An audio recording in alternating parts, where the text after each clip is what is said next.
Statistics एकमात्र ऐसा subject है जो मल्टीपल डिसिप्लिन्स के साथ इंटीग्रेटेड है। स्टैट्स के बहुत सारे ऐसे कॉन्सेप्ट्स हैं, बहुत सारे डेरिवेशंस हैं जो फाइनेंस में आपको हेल्प करेंगी। मार्केटिंग के सारे कॉन्सेप्ट्स में आपको स्टैट्स की रिक्वायरमेंट नहीं होगी, लेकिन जब आप रिसर्च वाले टॉपिक्स करोगे, जहां आपको डेटा के साथ खेलना होगा, जहां आपको एनालाइज करना होगा, आपको इनसाइट्स चाहिए होगी, वहां स्टैट्स का जरूरत पड़ेगा। आपको हरदम एक चीज करना है, कॉन्फिडेंट रहना है एंड पॉजिटिव सेल्फ टॉक करनी है। आपको खुद से ये कहना है कि मेरे से हो जाएगा या मेरे लिए ही बना है। अगर सिर्फ एक सीट है तो वह एक सीट सिर्फ मेरे लिए है। सबसे पहली बार प्रोबेबिलिटी का इस्तेमाल गैम्बलिंग टेबल पे हुआ था एंड जो लोग जुआ खेलते थे, जो लोग कार्ड्स खेलते थे, प्रोबेबिलिटी का सबसे पहला इस्तेमाल उन्होंने स्टार्ट किया एंड धीरे धीरे वो इंडस्ट्री में आया। Hello everyone and welcome to BCom वाला। मैं हूं आपका दोस्त and mentor Satyam Parashar and आज हम लोग डिटेल सिलेबस देखने वाले हैं फॉर स्टैटिस्टिक्स।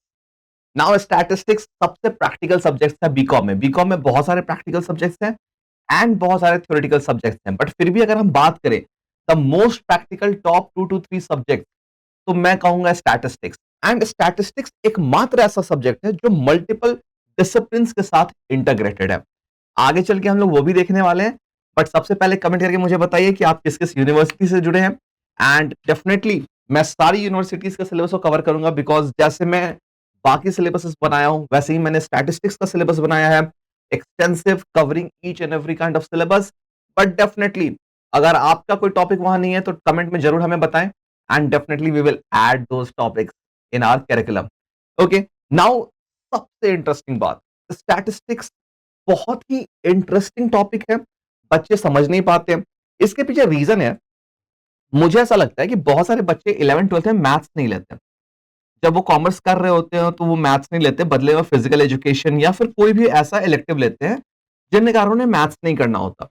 एंड देन फिर क्या होता है, ग्रेजुएशन में वो मैथ एंड स्टैटिस्टिक्स जैसे सब्जेक्ट्स को मिस करते हैं। नाउ अगर मैं आपको बताऊं कि अगर आपने 11th या 12th में मैथ नहीं लिया एंड इसके कारण ग्रेजुएशन में आपने स्टैटिस्टिक्स को शॉर्ट फॉर्म में मैं स्टैट्स लिखूंगा, स्टैट्स को आप मिस कर दे रहे हैं, तो अपॉर्चुनिटी क्या आप खोइएगा वो आप बाद में फिगर आउट कीजिएगा। मैं बताने वाला हूं अगर स्टैट्स रहा तो आपको फायदा कहां कहां होगा। तो स्टैट्स का डायरेक्ट इफेक्ट आपको दिखता है फाइनेंस में। फाइनेंस में हेवी इफेक्ट है, बहुत ज्यादा। स्टैट्स के बहुत सारे ऐसे कॉन्सेप्ट्स हैं, बहुत सारे डेरिवेशंस हैं जो फाइनेंस में आपको हेल्प करेंगी। उसके बाद stats marketing research, marketing research. अब आप बोलोगे अरे भैया मार्केटिंग तो मैं ले ही इसलिए रहा था बिकॉज मुझे फाइनेंस नहीं करना, मार्केटिंग मैं ले ही इसलिए रहा था बिकॉज मुझे मैथ एंड स्टैट्स के चक्कर में नहीं फंसना। डेफिनेटली मार्केटिंग के सारे कॉन्सेप्ट्स में आपको स्टैट्स की रिक्वायरमेंट नहीं होगी, लेकिन जब आप रिसर्च वाले टॉपिक्स करोगे, जहां आपको डेटा के साथ खेलना होगा, जहां आपको एनालाइज करना होगा, आपको इनसाइट्स चाहिए होगी, वहां स्टैट्स का जरूरत पड़ेगा। देन अगर आप कोई प्रोफेशनल सर्टिफिकेशन या कोर्सेज करते हो, प्रोफेशनल सर्टिफिकेशन या कोर्सेज करते हो, वहां आपको स्टैट्स की रिक्वायरमेंट होगी। और ये कहां कहां होगी हम लोग डिस्कस करेंगे टुवर्ड्स द एंड। तो हमारे जो आज के पूरे फ्लो है वो ऐसे होगा, पहले हम लोग सिलेबस डिस्कस करेंगे, फिर हम लोग स्टैटिस्टिक्स से रिलेटेड जॉब रोल्स के बारे में बात करेंगे कि इंडस्ट्री में कहां कहां आप जॉब कर सकते हो, क्या क्या स्किल की वहां रिक्वायरमेंट होगी। एंड टुवर्ड्स द एंड हम लोग ये बात करेंगे कि स्टैट्स का जो एमलगमेशन है वो किन किन सब्जेक्ट्स के साथ है, एंड फिर हम लोग आज की वीडियो क्लोज करेंगे। सो कोर ऑब्जेक्टिव है to give you insights about syllabus, career and everything possible. Okay, चलिए, तो स्टैट्स अगर आप लेते हैं and then somewhere, not 100% but somewhere in economics you will get benefit in economics. Apart from that, अगर आपका dream है कि मुझे गवर्नमेंट जॉब में जाना है, अगर आपका ड्रीम है कि आपको गवर्नमेंट जॉब्स में जाना है, तो कुछ कुछ जॉब्स के इंट्रेंस टेस्ट में आपको स्टैट्स की स्किल्स की रिक्वायरमेंट होती है। अब मैं ये बात अभी क्यों बता रहा हूं आपको, आप बोलोगे अरे भैया मैंने तो 11th 12th में मैथ्स नहीं लिया, अब आप मुझे इतना सब कुछ बता रहे हो कि स्टैट्स के कारण बेनिफिट होता है। एंड एक और सब्जेक्ट है, मैं कैसे भूल जाऊं उसको, research methodology. Research methodology, okay. Research methodology में भी स्टैट्स का बहुत ही सिग्निफिकेंट रोल है। अब आप वही वाली बात होगी, बोलोगे भैया 11 12th में मैंने तो मैथ लिया नहीं था। अब आप बता रहे हो स्टैट्स के इतने सारे फायदे हैं। अब मुझे अंदर से फील आ रहा है कि मैं स्टैट्स ले लूं। कोई टेंशन नहीं, ले लो ग्रेजुएशन में, मैं पढ़ा दूंगा आपको। स्टैट्स के कॉन्सेप्ट आपके क्लियर हो, इसकी गारंटी हमारी, ठीक है। बट करना नहीं है। अगर ऐसा सोचोगे ना कि क्वांट बेस्ड सब्जेक्ट है, न्यूमेरिकल्स है, नंबर्स है, मैं कर नहीं सकता, अगर आप सोचोगे तो शायद ना हो पाए। बट अगर आप ऐसा सोचना शुरू करोगे ना कि मैं कर लूंगा, मेरे से हो जाएगा, पॉजिटिव सेल्फ टॉक कीजिए। एंड ये सिर्फ स्टैट्स के लिए नहीं, मैं आपको आपके लाइफ के लिए बताता हूं। एज अ बड़ा भाई, लेट मी गाइड यू। जब भी कभी ऐसा हो कि आपके सामने एक चैलेंज जब भी कभी ऐसा हो कि आपको लगे कि ये टफ है मेरे लिए, हो सकता है वो सब्जेक्ट हो सकता है वो किसी एंट्रेंस का एग्जाम हो सकता है आपको ऐसा लगे कि मैं एमएनसी में जॉब अप्लाई करना चाहता हूं या मैं इंटर्नशिप अप्लाई करना चाहता हूं, फिर आपके मन में ऐसा डाउट आएगा कि क्या ये मेरे लिए बना है? मैं तो किसी ऐसे कॉलेज से आता हूं, मैं तो किसी वैसे बैकग्राउंड से आता हूं, मैं तो ऐसा हूं, मैं तो वैसा हूं। You will have so many doubt, and वो जेन्यून है। मैं नहीं कह रहा हूं कि भाई वो जेन्यून नहीं है, मुझे आज भी डाउट आता है एंड बहुत सारी चीजों के साथ आता है। बट आपको हरदम एक चीज करना है, कॉन्फिडेंट रहना है एंड पॉजिटिव सेल्फ टॉक करनी है। आपको खुद से ये कहना है कि मेरे से हो जाएगा या मेरे लिए ही बना है। अगर सिर्फ एक सीट है तो वह एक सीट सिर्फ मेरे लिए है। नाउ आपको उस लेवल पे एफर्ट डालना है, आपको उस लेवल पे मेहनत करना है और आप खुद को हरदम पॉजिटिव कहते रहो, आप खुद को कहते रहो मेरे से हो जाएगा। तो if you want to do stats, आपका ड्रीम है कि फाइनेंस में करियर बनाना है, आपका ड्रीम है कि मार्केटिंग रिसर्च जो कि बहुत ही अच्छी सेगमेंट होती है वहां जाना है, आपका ड्रीम है कि आपको प्रोफेशनल कोर्सेज करने हैं। प्रोफेशनल कोर्सेज कैसे? सीए, सीएफए, अगर आपको ऐसे ऐसे कोर्सेज करने हैं तो स्टैट्स का आपको रिक्वायरमेंट पड़ेगा वहां। विदाउट स्टैट्स आप नहीं कर सकते हो। तो अब उसके अगर आपको इकोनॉमिक्स में अच्छा करना है, मे बी आपको इकोनॉमिक्स में इंटरेस्ट आ रहा है या फिर आप आगे जाके इकोनॉमिक्स रिलेटेड सब्जेक्ट्स करना चाहते हो या फिर आप रिसर्च मेथोडोलॉजी करना चाहते हो, दैट मीन्स रिसर्च मेथोडोलॉजी क्यों? दैट मीन्स अगर आप पीएचडी, अगर आप असिस्टेंट प्रोफेसर, आप अगर ऐसे करियर ऑप्ट करना चाहते हो तो विदाउट रिसर्च मेथोडोलॉजी इम्पॉसिबल है। ये इमेजिन ही मत करो कि बिना स्टैट्स के हो जाएगा। तो दूसरा सॉल्यूशन क्या है? मैं नहीं चाहता कि इन द वेरी बिगिनिंग आप फर्स्ट ईयर में ही अपने आप को लिमिट कर दो। मैं नहीं चाहता कि आज आप एक ऐसा निर्णय लो जिसके कारण फ्यूचर में आपके बहुत सारे करियर एवेन्यूज बंद हो जाएं। मैं एक चीज कहूंगा, फाइनेंस में पूरा का पूरा फाइनेंस स्टैट्स नहीं है, बट फाइनेंस में जो अच्छे जॉब रोल्स हैं, जैसे पोर्टफोलियो मैनेजमेंट हो गया, इन्वेस्टमेंट एनालिसिस हो गया, रिस्क मैनेजमेंट हो गया, वहां स्टैट्स के मॉडल्स का यूज होता है। स्टैट्स की अंडरस्टैंडिंग वहां चाहिए। बिना स्टैट्स के भी कर सकते हो, ऐसा नहीं कि आपको जॉब नहीं मिलेगी। बट मेरा ये कहना है कि आप अपने ऑप्शंस बंद क्यों करोगे अभी? आप अपने जितने ज्यादा ऑप्शंस खोल के रखना चाहो उतने ज्यादा ऑप्शंस खोल के रखो, बिकॉज अभी आप कॉलेज पहुंचे हो, अभी आप सेल्फ डिस्कवरी मोड में हो। सेल्फ डिस्कवरी मोड क्या होता है पता है? यहां पे आपको खुद नहीं पता होता है कि आपको क्या पसंद है क्या ना पसंद है, आपका इंटरेस्ट किधर जा रहा है किधर नहीं जा रहा है। And with every new day, हर नए सब्जेक्ट के साथ, हर नए कॉन्सेप्ट के साथ आपको ऐसा रियलाइज होता है कि मुझे ये पर्टिकुलर चीजें ज्यादा पसंद आ रही है, मुझे वो पर्टिकुलर चीजें ज्यादा पसंद आ रही है, मुझे ज्यादा समझ आ रहा है। And during this entire process आप खुद को डिस्कवर करते हो, आप खुद को एक्सप्लोर करते हो कि ठीक है मेरे में ये लाइकिंग है, ये डिसलाइकिंग है, मुझे ये सब्जेक्ट अच्छा लग रहा है, मुझे ये इंडस्ट्री अच्छी लग रही है। मैं आपको बताऊं कितनी बार ऐसा हुआ है, मेरा एक स्टूडेंट था and he was like really good in finance, not really good, decent, but अच्छा था यार, अपने हिसाब से वो बहुत सही था एंड वो बहुत मेहनत कर रहा था, everything was really good. Ultimately he joined HR, he took HR specialization in second year. क्यों? बिकॉज उसके कॉलेज में एक इवेंट था, एक एक्सटर्नल कोई गेस्ट आए थे, चीफ गेस्ट आए थे, कोई एलुमनाई थे, कॉलेज के ही थे, and he gave amazing insight about human resource, क्या होता है कैसे होता है, एंड ही डिड इट।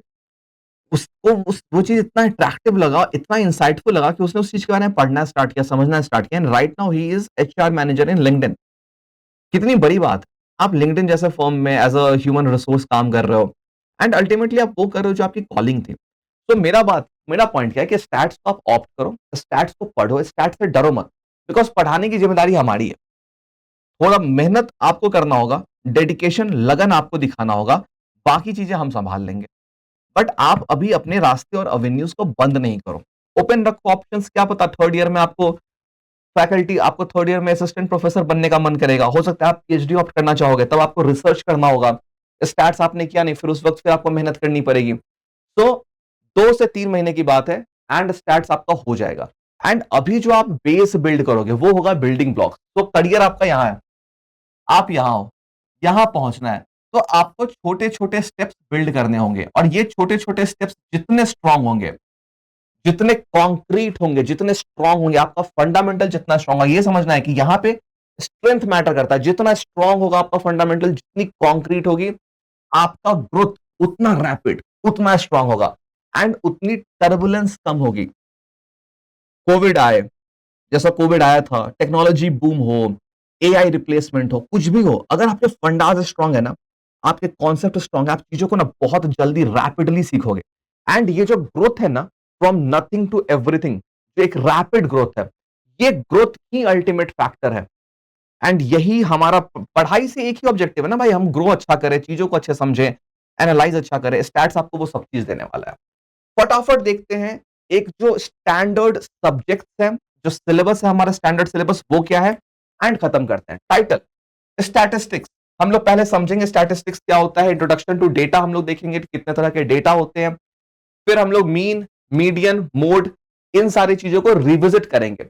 बहुत सारे लोग जो 11th 12th में मैथ्स दिए थे, उनको ये सारी चीजें पता होगी, मीन, मीडियन, मोड, बट हम लोग फिर से रिविजिट करेंगे इनको, उन सारे बच्चों के लिए भी जिनके लिए शायद ये पहली बार होगा। And definitely mean, median, mode 11th 12th वाले लेवल का नहीं होगा, थोड़ा सा हम लोग एडवांस भी टच करेंगे, जो एडवांस कॉन्सेप्ट होता है। Measure of dispersion, standard deviation and variance. अगर आपको ये सारी नाम ऐसा लग रहा है कि रिकॉल कर पा रहे तो बहुत अच्छी बात है, नहीं कर पा रहे तो डरना नहीं है, बहुत बेसिक बेसिक चीजें हैं, बहुत कोर कॉन्सेप्ट है। मेरा ये मानना है, you should not jump on the formula directly, but आप ये समझो कि फॉर्मूला का डेरिवेशन क्या है, एंड जब आपका अप्रोच वो होगा ना, तो चीजें बहुत इंटरेस्टिंग होगी। Property of standard deviation, movement, skewness, kurtosis, movement, skewness, kurtosis, ठीक है, ये सारी चीजें हम लोग देखेंगे। प्रोबेबिलिटी, अमेजिंग थिंग, ये है प्रोबेबिलिटी ट्री। तो हमारा जो प्रोबेबिलिटी ट्री है वो कुछ ऐसा दिखता है, ये है हमारा प्रोबेबिलिटी ट्री, ठीक है। तो हम लोग प्रोबेबिलिटी ट्री बनाएंगे, हम लोग देखने की कोशिश करेंगे चीजें कैसी होती है, प्रोबेबिलिटी के बारे में समझेंगे, बेसिक थ्योरम समझेंगे, कंडीशनल प्रोबेबिलिटी समझेंगे, अलग अलग थ्योरम्स जो होता है प्रोबेबिलिटी को हम लोग समझने की कोशिश करेंगे। आपको इंटरेस्टिंग बात बताऊं, सबसे पहली बार प्रोबेबिलिटी का इस्तेमाल गैम्बलिंग टेबल पे हुआ था, एंड जो लोग जुआ खेलते थे, जो लोग कार्ड्स खेलते थे, प्रोबेबिलिटी का सबसे पहला इस्तेमाल उन्होंने स्टार्ट किया, एंड धीरे धीरे वो इंडस्ट्री में आया। आई थिंक बहुत कम चीजें हैं जो मार्केट से इंडस्ट्री में आई, खासकर ऐसे मार्केट से, एंड फिर प्रोबेबिलिटी एक बहुत ही स्टैंडर्ड ऑपरेटिंग प्रोसीड्यूर बन गया है। प्रोबेबिलिटी का यूज आजकल हर कोई कर रहा है, हम लोग बोलचाल की भाषा में प्रोबेबिलिटी का यूज करते हैं। तो जैसा मैंने कहा, स्टैटिस्टिक्स बहुत ही प्रैक्टिकल टॉपिक है, बहुत प्रैक्टिकल टॉपिक है, ठीक है। फिर हम लोग रैंडम वेरिएबल्स, ऐसे ऐसे सारे टॉपिक्स को देखेंगे। Binomial distribution, poisson and normal distribution. Normal distribution बहुत ही इंटरेस्टिंग चीज है, राइट। हम लोग यहां जैसे कि मूवमेंट, स्क्यूनेस एंड कर्टोसिस है, ये बहुत ही इंटरेस्टिंग है, इसमें ग्राफ्स आता है, कॉन्सेप्ट आती है, वो सारी चीजें देखेंगे। नॉर्मल डिस्ट्रीब्यूशन का ये होता है diagram, bell shape curve, this is our normal distribution, right. ये हमारा नॉर्मल डिस्ट्रीब्यूशन है। कैसे पूरी दुनिया में जितने डेटा है वो कैसे नॉर्मली डिस्ट्रीब्यूटेड है, हम लोग उसके बारे में पढ़ेंगे। हम लोग ये पढ़ेंगे कि एवरेज को एवरेज क्यों कहते हैं। मैं आपको आज एक सवाल देके जाता हूं, ऐसा क्यों है कि मीन है, मीडियन है, मोड है, राइट। मीन को एवरेज भी कहते हैं, ऐसा क्यों है कि हम लोग सिर्फ एवरेज की बातें सबसे ज्यादा करते हैं। Average height, average weight, average score, average temperature, अगर कोई क्रिकेटर है तो उसका एवरेज स्कोर, अगर कोई बाइक है तो उसका एवरेज माइलेज, राइट। अगर कोई डिस्टेंस है तो एवरेज डिस्टेंस, हवा की स्पीड है तो एवरेज स्पीड।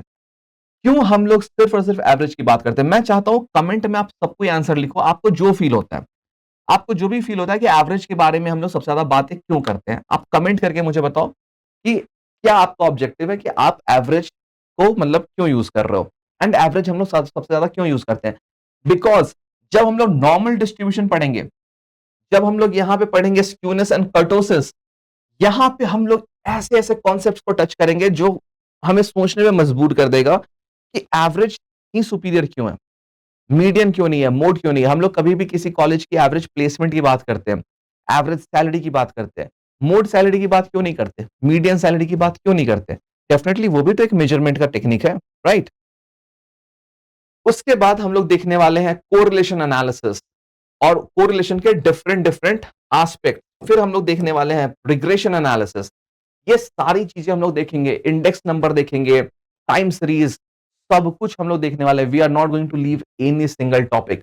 ओके, नाउ ये जो है एक सिलेबस है जो बहुत ही स्टैंडर्ड सिलेबस है जो हमने बिल्ड किया है considering majority universities, and I think 100% ये ओवरलैप होगा आपकी अपनी यूनिवर्सिटी के सिलेबस के साथ।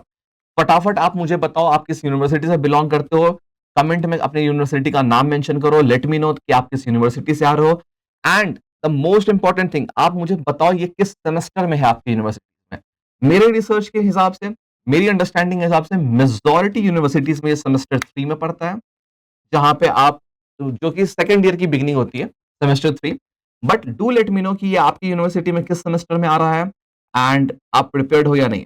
ऑल्सो अगर आप ऐसे बच्चे हो जो स्टैटिस्टिक्स ऑप्ट नहीं किया या स्टैटिस्टिक्स अब तक ऑप्ट करने का सोच रहे हो, like you are in confusion, and आपने यह वीडियो देखा, तो मुझे लिटरली बताओ कि आपको कैसा लग रहा है। Like are you willing to give it a chance?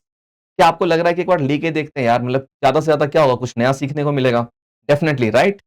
चलिए अब देखते हैं इंडस्ट्री रिलेवेंस। स्टार्टिंग में हमने यहां बात किया था कि भाई स्टैटिस्टिक्स आपके एकेडमिया में कैसे कनेक्टेड है। ये सारी पॉइंट्स थी कि स्टैटिस्टिक्स आपके एकेडमिया में कैसे कनेक्टेड है। अब हम लोग देखने वाले हैं स्टैटिस्टिक्स का इंडस्ट्री कनेक्शन क्या है। जब आप जॉब करने जाओगे तो कैसी कैसी जॉब्स आप करोगे, एंड उस जॉब में आपको कैसे कैसे स्टैटिस्टिक्स का रोल है, कैसे कैसे आपको हेल्प मिलने वाली। Data analytics and business intelligence, अगर आप डेटा एनालिटिक्स में जाते हो या बिजनेस इंटेलिजेंस जैसे प्रोफाइल्स में जाते हो, तो यहां पे आपको पावर बीआई यूज करना होगा, एक्सेल बेस्ड रिपोर्टिंग यूज करनी होगी, जहां पे आप डिस्क्रिप्टिव स्ट्रेटजी का बहुत ही ज्यादा यूज करने वाले हो। ओके, मार्केट रिसर्च, जैसे मैंने बताया आपको स्टार्टिंग में कि मार्केटिंग में जो रिसर्च वाला सेगमेंट है वहां स्टैटिस्टिक्स का बहुत यूज होता है। सैम्पलिंग थ्योरी का इस्तेमाल करोगे आप, हाइपोथेसिस टेस्टिंग का आप इस्तेमाल करोगे, because sampling theory and hypothesis testing are the backbone of consumer survey, product testing and brand tracking study। यहां समझते हैं, जब आप सैंपल कलेक्ट कर रहे हो, जब आप मतलब 10,000 कंज्यूमर से फॉर्म फिल करा रहे हो, रिव्यूज ले रहे हो, आप प्राइसिंग स्ट्रैटेजी के लिए मार्केट सर्वे कर रहे हो, विदाउट स्ट्रैटेजी आप कैसे उसका एवरेज निकालोगे? आप कैसे डिस्ट्रीब्यूशन देखोगे कि कितने सेगमेंट में बटा हुआ है? आप कैसे यह फिगर आउट करोगे कि कौन सा प्रोडक्ट आपका अच्छा कर रहा है, कौन सी सेगमेंट आपकी अच्छी कर रहे हैं, राइट? वो बहुत इंपॉर्टेंट रहता है। Banking and credit risk score, अगर आप बैंकिंग में हो एंड खासकर रिस्क डिपार्टमेंट में हो, रिस्क एनालिसिस, बैंकिंग में अगर आप रिस्क एनालिसिस में हो, तो विदाउट स्टैटिस्टिक्स इमेजिन करना छोड़ दो। Probability distribution, probability distribution and regression models, ये सारी चीजें यूज की जाती है। प्रोबेबिलिटी डिस्ट्रीब्यूशन का मतलब क्या है? हम लोग ये फिगर आउट करते हैं कि डिफॉल्ट होने की चांसेस कितनी ज्यादा है। इंश्योरेंस कंपनी का तो यही है ना, इंश्योरेंस कंपनी की इनकम क्या है? जो उनको प्रीमियम मिलता है, वो उनका इनफ्लो है, और उनका आउटफ्लो क्या है? जब वो क्लेम सेटल करते हैं तो वो उनका आउटफ्लो है। एक इंश्योरेंस कंपनी के लिए ऑब्जेक्टिव होती है कि मिनिमम क्लेम सेटल किया जाए, बट क्लेम्स तो आती हैं, राइट? क्लेम्स को चैलेंज तो किया जाता है। तो वो प्रोबेबिलिटी डिस्ट्रीब्यूशन मॉडल से ये फिगर आउट करने की कोशिश करती है कि भाई व्हाट आर द चांसेस कि सर्टेन क्लेम्स कितना ज्यादा आएगा एंड सर्टेन क्लेम्स कितना ज्यादा कम आएगा। तो पूरा नंबर गेम है, पूरा नंबर गेम है। एंड मैं बता रहा हूं, अगर आप स्टैटिस्टिक्स के कॉन्सेप्ट को समझ जाओगे ना, तो आपको एक वक्त के बाद ऐसा लगेगा ना कि अरे भाई सबसे ज्यादा स्कोर मैं स्टैट्स में ही कर सकता हूं। एंड स्टैट्स हो गया, क्वांट हो गया, फाइनेंस हो गया, ये कुछ ऐसे सब्जेक्ट है ना जो आपके स्कोर को बूस्ट करेंगे, बिकॉज इसमें आप नंबर नहीं काट सकते ना। अगर आपका आंसर सही है, आपके स्टेप्स सही है, तो कौन नंबर काटेगा आप? इक्विटी रिसर्च, फाइनेंस, फाइनेंस का जो सबसे गोल्डन जॉब प्रोफाइल है, equity research and investment analysis. Okay, equity research में अगर आप जा रहे हो, इन्वेस्टमेंट एनालिसिस में जा रहे हो, तो विदाउट स्टैटिस्टिक्स इमेजिन करना मुश्किल है, बिकॉज आप कोरिलेशन करोगे, रिग्रेशन करोगे, टाइम सीरीज कॉन्सेप्ट को इवैल्यूएट करोगे, स्टॉक प्राइस का ट्रेंड इवैल्यूएट करोगे, फोरकास्टिंग अर्निंग, लाइक फोरकास्ट करोगे अर्निंग को, रिस्क मॉडल्स बनाओगे, इतना कुछ करोगे, तो विदाउट स्टैट्स तो हो ही नहीं सकता। बिकॉज फाइनेंस पूरा क्या है? असल में मैं आपको बताता हूं, रियल पैसा किस चीज में पता है? फ्यूचर प्रेडिक्ट करने में। फाइनेंस में सबसे ज्यादा पैसा या फिर सबसे ज्यादा रिवॉर्ड उसको मिलता है जो ये बता दे कि भाई फ्यूचर में कहां ज्यादा मुनाफा है। ठीक है, स्टॉक ट्रेडिंग हो गया, हेज फंड हो गया, वेंचर कैपिटल हो गया। वेंचर कैपिटल में भी लोग क्या करते हैं, आइडेंटिफाई करते हैं future potential of a startup. Hedge fund में लोग क्या करते हैं, हेज फंड में लोग ट्रेड करते हैं, ट्रेडिशनल सिक्योरिटीज में इन्वेस्ट करते हैं, वो डिफरेंट पोजीशंस लेते हैं बिकॉज उनको ऐसा लगता है कि सर्टेन पोजीशन होल्ड करेंगे या सर्टेन ट्रेड लेंगे या फिर सर्टेन रास्ते पे आगे चलेंगे तो मुझे ज्यादा प्रॉफिट मिलेगी मार्केट से। तो हर वह व्यक्ति फाइनेंस में जो प्रिडिक्ट कर पाए कि फ्यूचर में मुनाफा सबसे ज्यादा कहां होगा, उसको सबसे ज्यादा पैसा मिलता है। उसके लिए आपको कोरिलेशन, रिग्रेशन, टाइम सीरीज, आपको बहुत सारे मैथमेटिकल मॉडल को यूज करना होता है, तो ये समझना जरूरी है। Quality control operations, data science, अगर आप बीकॉम के बाद मान लेते हैं आपने बीकॉम किया, बीकॉम के बाद आपको लगता है कि भैया मुझे ना डेटा साइंस की तरफ जाने का इंटरेस्ट है या फिर मुझे एनालिटिक्स की तरफ जाने का इंटरेस्ट है, तो जब आप एमबीए करोगे तो आप स्पेशलाइजेशन चूज कर सकते हो। If you are planning to do an MBA तो आप डेटा या एनालिटिकल रोल कर सकते हो। बट जब आपका बेस रेडी होगा, जब आपका बेस रेडी होगा तब तो आप यहां जाओगे। अब आपका बेस ही रेडी नहीं है, तब आप वहां जाओगे, फिर वहां स्ट्रगल करोगे। तो इन सारी छोटी छोटी चीजों को सोचना है। जो स्टैटिस्टिक्स है वो हमारे इतने सारे काम आता है और ये तो लिमिटेड है। हाँ जी, ये लिमिटेड है। स्टैट्स का बहुत बड़ा होराइजन है, बहुत ज्यादा एप्लीकेशंस है, आपको बहुत मजा आएगा जब आप देखोगे पोटेंशियल। अब देखते हैं कुछ एग्जाम्स हैं जहां स्टैट्स का बहुत सिग्निफिकेंट रोल है। वो एग्जाम्स आप स्टैट्स के बिना कर ही नहीं सकते हो। सबसे important CA foundation. CA foundation, अगर आपको सीए बनने का मन है, सीए फाउंडेशन आपको ऑप्ट करना है, तो क्वांटिटेटिव एप्टीट्यूड के अंदर स्टैट्स से क्वेश्चन आते हैं। सीएफए, अगर आपको finance, investment, if you have interest in finance, if you have interested in investment industry, तो आप करोगे सीएफए। सीएफए में लेवल 1 में 10 पेपर होता है, लेवल 2 में 10 पेपर होता है एंड लेवल 3 में 10 पेपर होता है। ये 10 पेपर अप्रोक्सीमेशन सेम होते हैं, कंटेंट ओवरलैप अलग अलग होता है। नाउ उसमें क्वांटिटेटिव मेथड करके एक पेपर होता है जिसमें स्टैट्स होता है, 50% स्टैट्स होता है। 50% क्या है वैसे कि मेजॉरिटी स्टैट्स होते हैं, राइट। सो क्वांटिटेटिव मेथड्स हैं, वहां पे आपको स्टैट्स करना ही करना होगा। You will have to do you have to do like time series, regression, correlation, skewness, kurtosis, probability distribution. You are going to find everything there. ठीक है, बीकॉम का पूरा पूरा सिलेबस ओवरलैप होता है। सीए में फाउंडेशन अगर आप करना चाहते हो वहां आपको स्टैट्स करना होगा। Actuarial science, one of the most quant heavy certification, because ये इंश्योरेंस इंडस्ट्री में एक्चुरियल साइंस का बहुत ज्यादा हाई डिमांड है।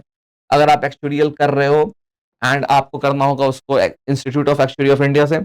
अब वहां अगर आप कर रहे हो, वहां अगर आप जा रहे हो, तो फिर डेफिनेटली विदाउट स्टैट्स वो नहीं हो सकता। ठीक है, so you have to build that thing. UGC NET, जैसा मैंने कहा कि अगर आपका प्लान है पीएचडी करने का, अगर आपका प्लान है असिस्टेंट प्रोफेसर बनने का, तो आप कॉमर्स ऑप्ट करोगे या फाइनेंस ऑप्ट करोगे।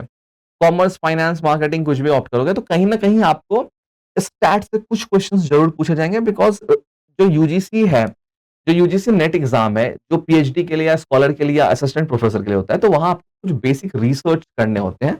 It can't be done without of statistical model. अगर आगे चल के आपको एमबीए करना है एंड आपका प्लान है कैट देने का, जीमैट देने का, GMAT for international, and even ISB में भी होता है। If you want to apply for ISB या फिर इंटरनेशनल कॉलेजेस में अप्लाई करना चाहते हो, कैट देना चाहते हो, एमबीए एंट्रेंस देना चाहते हो, तो डीआईएलआर सेक्शन में अगेन आपको स्टैट से कॉन्सेप्ट्स मिलेंगे। तो पॉइंट इज दैट कि आप स्टैट से भाग नहीं सकते हो। एंड मैं चाहूंगा कि आप स्टैट्स को ऑप्ट करो, आप अपने ऑप्शंस को मत बंद करो। डरो मत कि कैसे होगा, आप कर पाओगे नहीं कर पाओगे, आपने मैथ लिया है मैथ नहीं लिया, कुछ नहीं, basic calculation, plus minus, multiplication, division, root, I think. And calculator, the best thing is that आपको कैलकुलेटर यूज करना है भाई, not a single calculation you are going to do on your mind. BCom में calculators allowed होते हैं, तो you have to use calculator and उस calculator को यूज कीजिए, उस कैलकुलेटर के यूज के हेल्प से चीजों को सॉल्व कीजिए। बाकी सारे प्रॉब्लम के लिए हम हैं ही। And do let me know in comments कि आप स्टैट्स ऑप्ट कर रहे हो नहीं कर रहे हो, किस कॉलेज से हो, किस यूनिवर्सिटी से हो, किस ईयर में है। मोस्ट इंपॉर्टेंट थिंग ये बताना मत भूलना कि आपकी यूनिवर्सिटी में स्टैटिस्टिक्स किस सेमेस्टर में आ रहा है। ओके, एंड स्टैटिस्टिक्स क्लासेस मैं लेने वाला हूँ पीडब्ल्यू बीकॉम वाला में, तो definitely see you guys in the class. मिलते हैं फिर किसी नए इंटरेस्टिंग टॉपिक के साथ, किसी एक्साइटिंग कॉन्सेप्ट के साथ। कोर ऑब्जेक्टिव हमारा यही है कि आपके करियर में आपको हेल्प करे, आपको गाइडेंस दे सके, वो गाइडेंस जो आपको डिसीजन लेने में हेल्प करे कि आगे मुझे करना क्या है, मेरे लिए क्या सही है, मेरे लिए क्या गलत है। तो अगर आप चाहते हो, अगर आपको कोई डाउट है, अगर आप कोई क्वेश्चन पूछना चाहते हो, कमेंट में मुझे बताओ कि मेरा भैया ये क्वेश्चन है। जस्ट राइट अ कमेंट कि भैया this is my question, I am standing here in my career, मेरे पास ये 2-3 ऑप्शन है, क्या आप मुझे गाइड कर सकते हो? अगर कुछ क्वेश्चंस ऐसे होंगे जो बहुत सारे बच्चों के होंगे, जो कॉमन होंगे, definitely I will create a separate video. और अगर आपका बहुत ही स्पेसिफिक क्वेश्चन होगा तो I will reply directly to you.